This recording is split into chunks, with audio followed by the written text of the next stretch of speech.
Donc Noach, on a très souvent l'habitude de dire que Noach, contrairement à Abraham, que Noach n'a sauvé que lui-même, alors qu'Abraham a sauvé toute l'humanité. Et c'est vrai, bien entendu, que cette dimension existe, mais cette dimension n'est pas simpliste. C'était une vraie discussion très profonde entre une façon de voir noachique de Noach et une façon de voir d'Abraham.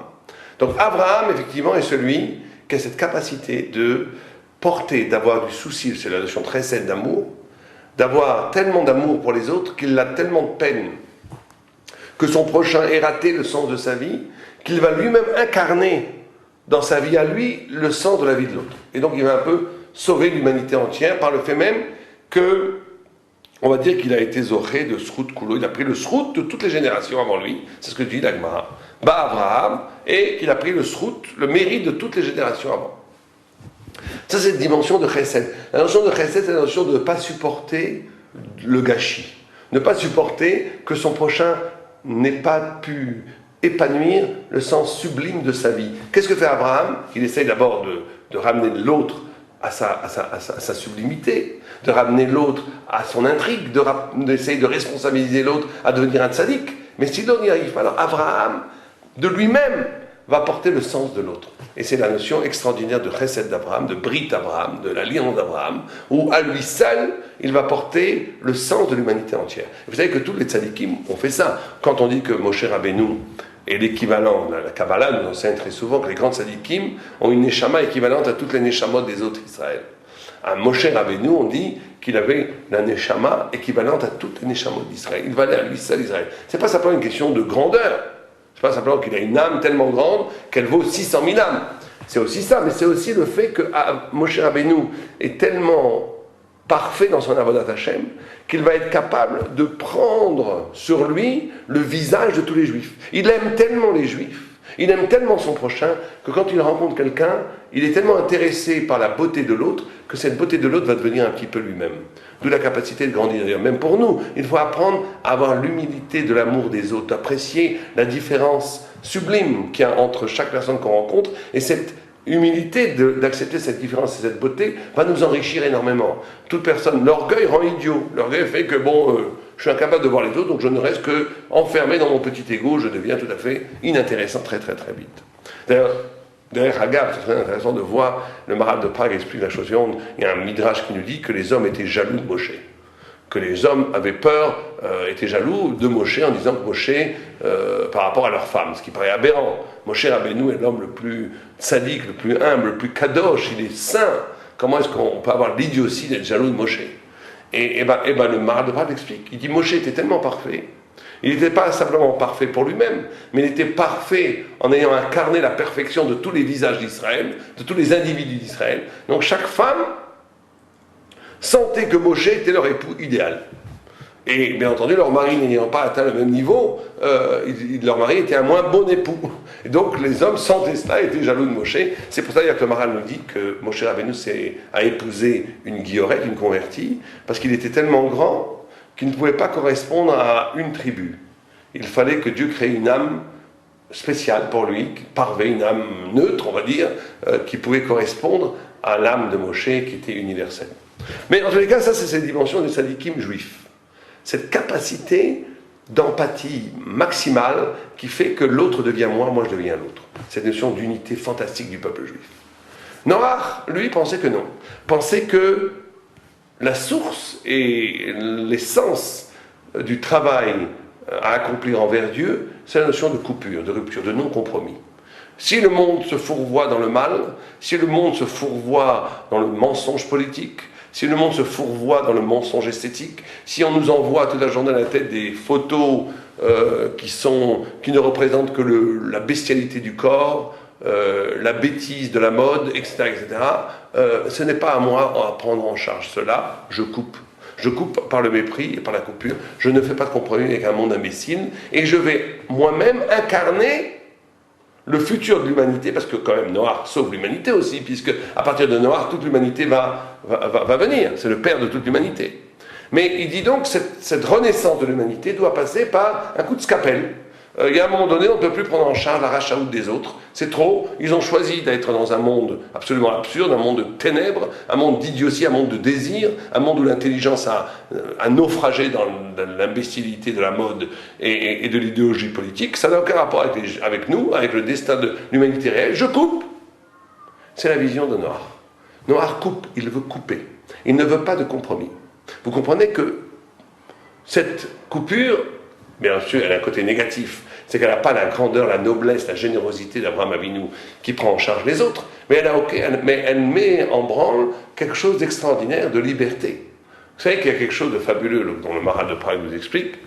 C'est que tout le monde pose la question, comment dans l'arche de Noach, on pouvait mettre autant de choses, de bêtes, d'hommes, enfin il n'y avait pas beaucoup, mais en tout cas, toute la panoplie des bêtes du monde, les éléphants, les girafes, c'est énorme. Ça ne pouvait pas rentrer dans 300 à mode 150 mètres, 50 à mode 25 mètres de large, et 15 mètres de haut, et 30 à mode de haut. C'est impossible. Impossible. D'un point de vue géométrique, c'est impossible. Et le Maharal répond que cette question est idiote. Pourquoi? Il dit la chose suivante. Il dit, si on fait la traduction des lettres en chiffres, on a quoi? Si on a des chiffres en lettres, pardon. Si on prend les 300 amot, la lettre de 300, c'est Shin. Si on prend la largeur, 50, la lettre de 50 en hébreu, c'est Nun. Si on prend la hauteur, 30, la lettre de 30 en hébreu, c'est Lamed. Ça nous donne le mot Lachon. Lachon. La langue, la parole. Or, il y a quelque chose d'extraordinaire, nous dit le Maharal, pour celui qui fait attention. Une langue produit quoi? Produit des tevot, des arches.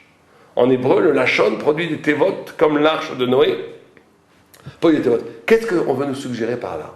Eh bien, on veut nous suggérer la chose suivante. On veut nous suggérer que, vous savez, de la même façon qu'une parole peut porter infiniment plus que ce qu'elle ne dit, comme disait un grand penseur, Piètre est l'écrivain qui n'a mis dans son œuvre que ce qu'il a voulu y mettre. Un grand écrivain écrit, mais 1000 choses d'autres apparaissent que l'écrivain n'a même pas imaginé.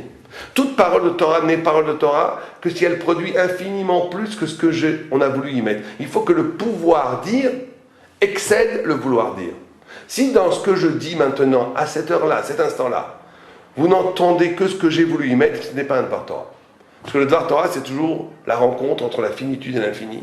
C'est la notion de haka, de lumière, de coup lumineux.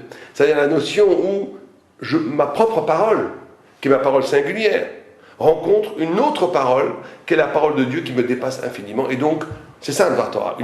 Un Dvar Torah est une parole inspirée au sens où cette parole relaie, capte une autre parole infiniment plus grande que la parole de l'individu.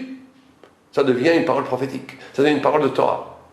Donc, il y a dans l'essence même de la parole la capacité, le sot qu'on appelle le secret, que le moins contient du plus. Le secret, quelque chose qui a l'air limité, contient une infinité de choses. Au point où, quand Moshe Rabbeinu a vu de façon prophétique toutes les générations, quand il arrive et qu'il voit Rabbi Akiva et Doresh, des tagim, des sortes de couronnes qu'il y a sur les lettres de la Torah, et qu'il en déduit des milliers de halachot, dit le texte. Pas simplement des hashkafot, des halachot. Moshe dit, mais j'ai jamais dit ça. Et il commence à s'affaiblir. Et quand on demande à Rabbi Akiva à la fin, qui t'a dit tout ça? D'où tu tiens tout ça? Il dit, Halacha Moshe Misinaï. Tout ce que je dis, ça vient de Moshe. À ce moment-là, Moshe était content. Il aurait dû dire non, il aurait dû protester. J'ai jamais dit ça. Moshe comprend. Comprend qu'en vérité, il avait dit ça. Simplement, il n'avait pas même saisi qu'il avait dit ça. Il avait la parole de Moshe étant une parole, par définition, du plus haut degré prophétique, étant la parole de Dieu lui-même. Donc, il n'avait pas conscience de toute la portée de son discours. C'est le secret du moins qui porte le plus, c'est le secret du Lachon, du Teva. Or, c'est pour ça que nous dit le Maharal, les choses que Dieu crée, ça s'appelle Davar. Davar, en hébreu, c'est le même mot que Davar. Une parole et une chose, c'est un synonyme, c'est exactement pareil. On dit Davar, on dit Davar. Une parole, ça peut être un Davar, une chose peut être Davar. Pourquoi? Parce que les choses physiques qu'on voit autour de nous sont en vérité des paroles de Dieu. Sont en vérité des créations que Dieu a créées. Et donc, de la même façon que la parole est relative, entre guillemets, que la parole peut contenir infiniment plus que ce qu'elle ne contient, et bien les choses que Dieu a créées, quand c'est la volonté de Dieu, elles peuvent contenir infiniment plus que ce qu'elles contiennent. C'est pour ça que l'arche, la Teva, qui était une création physique, mais en même temps est en même temps une parole de Dieu. Et dans cette parole de Dieu, la notion d'espace, si vous préférez, a été reconduite. Le temps est une création. L'espace est une création. Or, l'espace, de la même façon qu'Einstein a découvert que le temps est relatif, eh bien l'espace aussi est relatif. Le Maral nous dit que l'humanité entière, le monde entier aurait pu rentrer dans une boîte d'allumettes. Dans une boîte d'allumettes. L'espace est relatif. De la même façon que le temps est relatif, l'espace est relatif. Pourquoi l'espace est relatif? Parce que l'espace est une création de la parole de Dieu, elle obéit aux notions de parole, et la parole est relative. La parole peut conclure dans un mot, je peux introduire le sens de l'univers entier. Et donc, tout le monde comprend que cette expérience de l'arche de Noach n'est pas étrangère à l'essence de ce qu'est Noach. En d'autres termes, le fait que Noach a produit cette coupure, le fait que Noach ne se compromet pas avec le mal, lui donne cette liberté extraordinaire. Lui donne la possibilité de vivre dans un espace qui n'est lui-même pas esclave de toute force extérieure. Il est au cœur même de lui-même. Alors qu'est-ce qu'on lui reproche? Qu'est-ce qu'on lui reproche? C'est une autre vision. Pourquoi est-ce qu'on dit qu'Abraham était plus grand? Pourquoi est-ce qu'on dit que Noach était plus petit qu'Abraham parce qu'il n'a pas pu sauver le monde? Pourquoi est-ce que cette façon de voir, cette radicalité de dire non, je ne fais pas de compromis, je coupe, je crée un espace d'absolue vérité qui fait que qui crée à partir de là la possibilité même du miracle, la possibilité de la relativité du temps et de l'espace. Pourquoi c'est négatif? C'est formidable. Alors, pour comprendre en quoi il y a quand même, pas forcément négatif, mais quand même, en quoi c'est un petit peu inférieur à Abraham. On va raconter une histoire que j'aime beaucoup, une histoire qui a été vécue par un des talmides des disciples de Rav Shalom de Belz, le rabbi de Belz, très grand rabbi chassidique. Et un jour, il y avait un élève qui était un très bon élève, qui étudiait, très spirituel, très fort, qui va voir son maître, le rabbi de Belz, et il dit « Je veux voir Eliyahu Hanavi. Je sens que j'ai besoin de voir Eliyahu Hanavi. » Le rabbi de Belz le regarde, réfléchit une seconde, et dit « Je vois que ta question n'est pas puérile. C'est une vraie question que tu as, c'est un vrai désir d'infini. D'accord, tu mérites de voir Eliyahu Hanavi. Alors je vais te donner les formules. Il faut pendant 40 jours dire certains télim à certaines heures. Il y a des bougies allumées à certains moments. Il y a des mikveh à aller, il y a des abstinences à commettre. Il y a des jeûnes à effectuer. Il y a toute une série, il y a des études à faire, du Zohar. Il y a toute une série d'actes initiatiques qui permettent, au bout de 40 jours, d'avoir le mérite d'avoir l'apparition de Eliyahu Hanavi. Et il lui dit, mais surtout, quand Eliyahu Hanavi se révèle à toi, tu dois être seul. Tu ne peux pas être avec quelqu'un, tu dois être seul. Pas de problème, maître. Et il fait les choses avec un tel enthousiasme. Le rabbi lui dit de jeûner 3 jours, il jeûne 6 jours. Le rabbi lui dit d'étudier 4 nuits d'affilée, 4 nuits d'études d'affilée sans parler à personne. Il le fait pendant 10 nuits, etc., etc. Il va tous les jours au mikvé. Le 40e jour arrive, vous imaginez l'enthousiasme, il va au mikvé le matin, il met ses habits de lumière blancs de Shabbat. Il est prêt à attendre Eliyahu Hanavi. Et tout d'un coup, son cœur s'arrête de battre. On frappe à la porte. Il va ouvrir la porte. Et qui arrive à la porte? Un mendiant, un schnorreur, qui se promenait par là, et qui avait faim et qui avait froid. Et il dit, Rabbi, j'ai faim, j'ai froid, donne-moi à manger. Il dit, écoute, je n'ai absolument pas le temps maintenant. Tu vas en face, il y a le shamash, le bedeau, tu lui demandes à lui à manger, à boire. Il dit, mais non, je fais Rabbi, il est tard, et en plus, j'ai frappé là-bas déjà, ça ne répond pas. Il lui dit, écoute, je ne peux absolument pas te recevoir maintenant, reviens demain, excuse-moi, il ferme la porte. Il attend toute la nuit, et Eliyahu Hanavi ne se révèle pas. Il se précipite chez le rabbi de Belz le lendemain, il dit, Rabbi, j'ai tout fait, et Eliyahu Hanavi, tu as tout fait? Impossible. Tu as fait ça, tu as fait le mikvé comme je t'ai dit, tu as allumé les bougies à l'heure précise que je t'ai dit, tu as étudié les textes comme je t'ai dit, tu as dit les télim comme il fallait, tout! Tu as fait les abstinences comme je t'ai dit. Raconte-moi ce qui s'est passé. Il lui raconte, ouais, bah rien, j'ai attendu, il n'y a rien eu qui s'est passé. Si, il y a eu un mendiant qui a frappé à la porte. Je lui ai dit, comme tu m'as dit qu'il fallait être ça, je lui ai dit de partir.